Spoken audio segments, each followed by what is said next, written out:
सिलाई के उपयोग में आने वाले औजार और उपकरण भाग 1। किसी भी कार्य को ठीक प्रकार से करने के लिए हमें अनेक प्रकार के औजारों की आवश्यकता होती है। किसी भी कपड़े को बनाने के लिए कपड़े को नापना, काटना, सिलाई करना इत्यादि कार्य को अच्छे से करने के लिए हमें औजार व उपकरण की जरूरत होती है। आइए इन औजारों के प्रकार के बारे में जानें।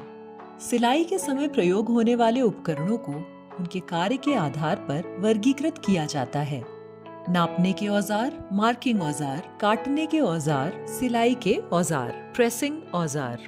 नापने के औजार, माप लेने के लिए जिन औजारों का प्रयोग किया जाता है उन्हें नापने के औजार यानी अंग्रेजी में मेजरिंग टूल्स कहते हैं। इसके अंतर्गत कई प्रकार के टूल्स आते हैं, जैसे मेजरिंग टेप, इसे बोलचाल की भाषा में इंची टेप भी कहा जाता है। यह सिलाई में प्रयोग होने वाला एक महत्वपूर्ण औजार है। मेजरिंग टेप प्लास्टिक, लिनन या रबर का बना होता है। इसमें एक तरफ इंच के तथा दूसरी तरफ सेंटीमीटर के निशान होते हैं। यह 1.5 इंच चौड़ा तथा 60 इंच लंबा होता है, लेकिन चौड़ाई हाफ या पौन इंच भी हो सकती है।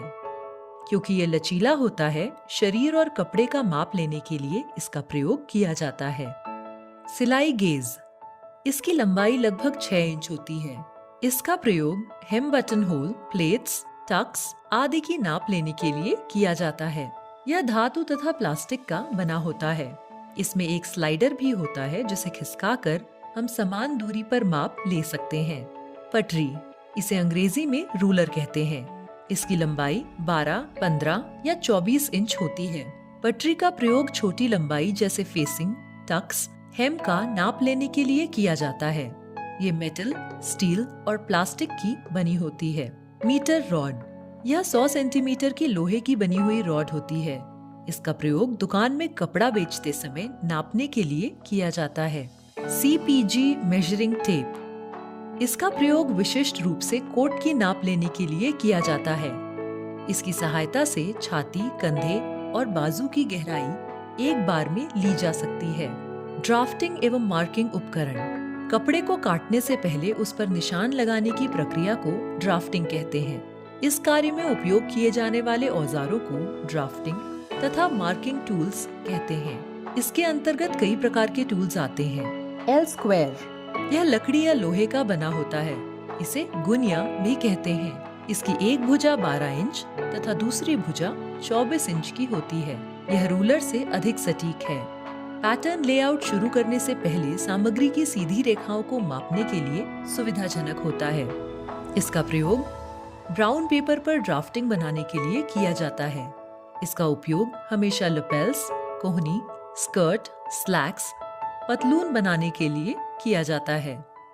फ्रेंच कर्व, ये 12 के सेट में उपलब्ध होते हैं, जिनमें से 3 या 4 फ्रेंच कर्व का ही ज्यादा उपयोग किया जाता है। यह पारदर्शी प्लास्टिक के बने होते हैं। इससे गले, मुट्ठे, घेरे आदि की गोलाई दी जाती है। लेग शेपर, यह लकड़ी अथवा प्लास्टिक से बनाए जाते हैं। यह हल्का वक्राकार है।